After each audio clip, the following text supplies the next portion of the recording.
In this video, we're going to take a look at two settings areas, both the flight log and flight log layout. The flight log layout is pretty straightforward. It allows you to hide fields that you don't use for your flight log entry. For example, if you don't use out and in or takeoff and landing times, you can go ahead and hide those fields. If you don't fly as SIC, you can go ahead and uncheck this. If you're not an instructor or examiner, uncheck those. And you can really clean up the flight log layout to be only the fields that apply to you. Now let's go through the flight log area, which is a little more extensive. The app is quite customizable to really make it work for you as a pilot. The first thing is to enable autofill. In Logbook Pro Desktop, the options autofill area allows you to specify for each aircraft type that whenever you enter a duration, what fields do you want to have matched to that duration. For example, if you always fly PIC, then anytime you enter the duration, for that given aircraft type, the PIC will match the duration. So you can go ahead and enable autofill or disable it on the device if you don't want to use it for whatever reason. But it is going to be on by default. The error checking as well, which is controlled in Logbook Pro Desktop under the options flight log, but you can also control it here in the app. The app is going to check that you enter the min required fields of date, type, ident, route, and duration, or sim. So if you have some type of reason not to be entering a duration or a sim, then you probably want to turn off the error checking.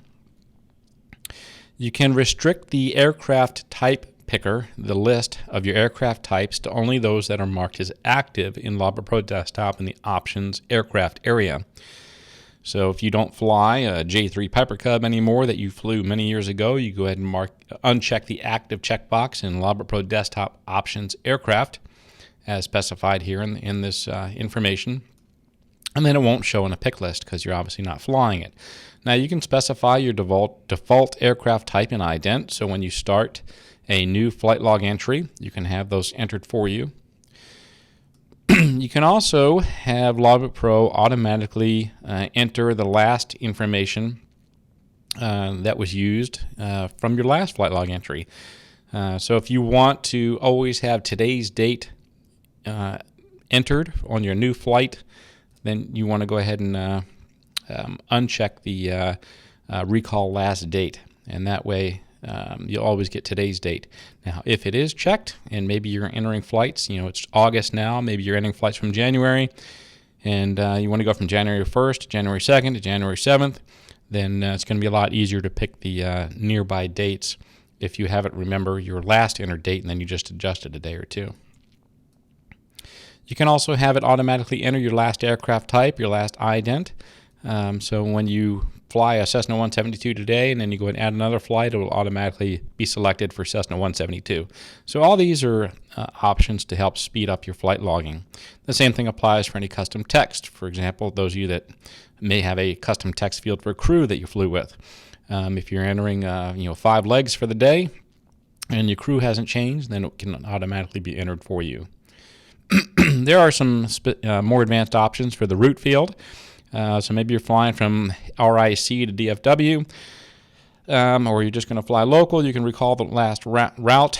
But if you want to start with the last fix, so again, RIC to DFW, we go ahead and log that flight, and then we add a new flight. It's going to have DFW dash entered for you. If you go DFW to LAX, and then your next leg is LAX to SEA, then it will automatically put your last fix, your arrival from the prior flight as the starting fix for the next flight.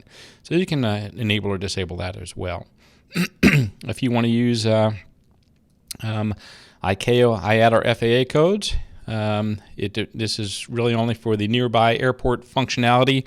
The location awareness option, it's going to determine whether it auto enters your IATA code, ICAO code, etc. for the airport that's nearest to your location. You can automatically calculate the flight duration either between out and off or on and in. Out and in or off and on.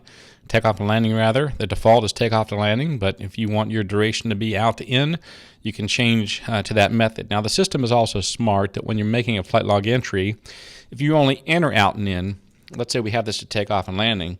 If the only two fields that are out and in, the system knows, hey, this is all I've got, so I'm going to go ahead and calculate a duration off of out and in.